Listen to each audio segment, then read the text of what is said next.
Assalamualaikum warahmatullahi wabarakatuh. Apa kabar saudaraku dimanapun kalian berada? Semoga selalu sehat dan selalu dalam perlindungan Allah Subhanahu Wa Taala. Amin. Jumpa lagi dengan aku Inum di Singapura. Oke teman-teman, hari ini Singapura panas sekali. Ini aku kasih lihat.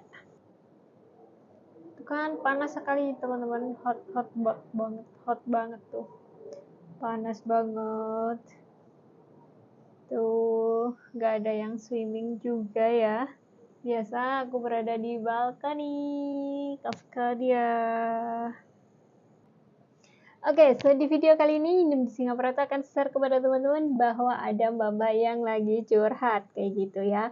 Dan bagi ke teman-teman yang baru aja nonton channelnya Inum di Singapura, jangan lupa untuk like, komen, dan juga subscribe agar tidak ketinggalan berita-berita terbaru atau masalah-masalah yang dihadapi oleh mbak-mbak TKW di Singapura khususnya ya teman-teman ya.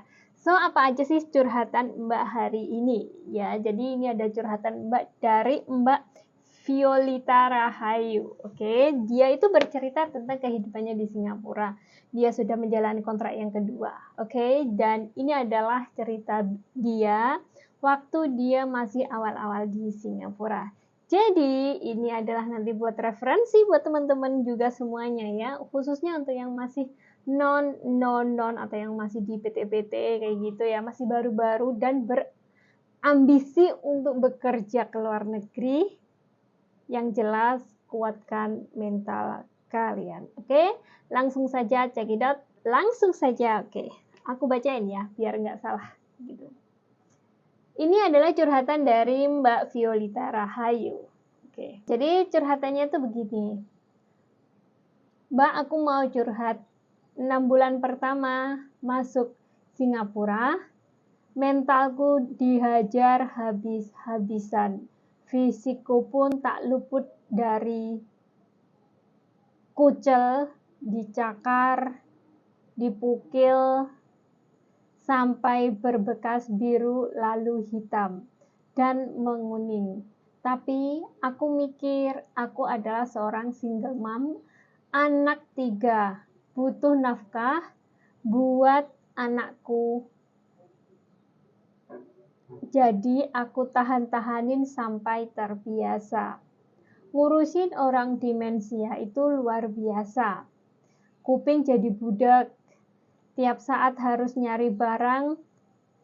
Dituduh ini, dituduh itu. Digalakin, dimarahin tanpa sebab. Kurang tidur, diemosiin, tapi harus sabar. Kaburan harus dikejar. Harus dicari. Malam-malam bakar tisu di atas kompor gas. Ngeludah di mana-mana. Di lantai, di tembok, di jendela. Ngompol juga di mana-mana. Sering ambrah-ambrah baju selemari dari hanger. Dan masih banyak lagi. Tapi aku ikhlas jalani jobku karena bosku baik, makan cukup gak kurang sama sekali. Dari sekian banyak anak nenek yang kujaga, ada yang selalu bilang ke aku, kalau aku gak kerja,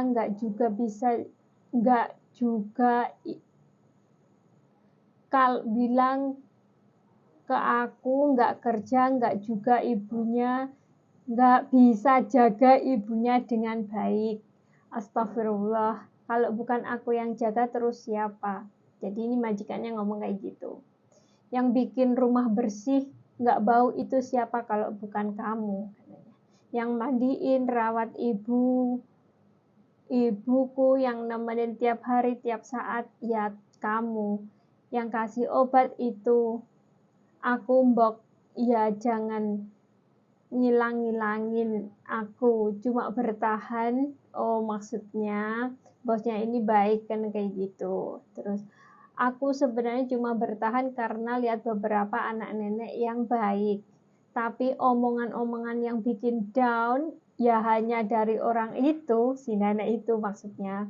Aku rasa cukup ku selesaikan kontrak keduaku ini. Tahun depan geret koper. Mau sebaik apapun kerja di depan orang yang gak suka, dia akan tetap gak suka. mau sebaik apapun dia akan tetap anggap salah. Saya sudah berusaha bertahan sejauh ini, tapi akhirnya saya lelah ketika semua usaha saya tidak dihargai. Untuk bosku, yang beberapa itu memang baik banget. Bersyukur masih ada yang memperlakukanku dengan baik. Besti, ternyata aku tidak sekuat suhu yang lain. Lama-lama juga lelah. Oke, jadi si Mbak Violeta ya Mbak Violeta Rahayu ini sudah bertahan 2 tahun ya, 2 kali kontrak berarti 4 tahun, dan bulan depan dia akan geret koper kayak gitu. Jadi ini tuh Mbak Violeta, buat Mbak Violeta ini tuh best banget ya, kamu hebat.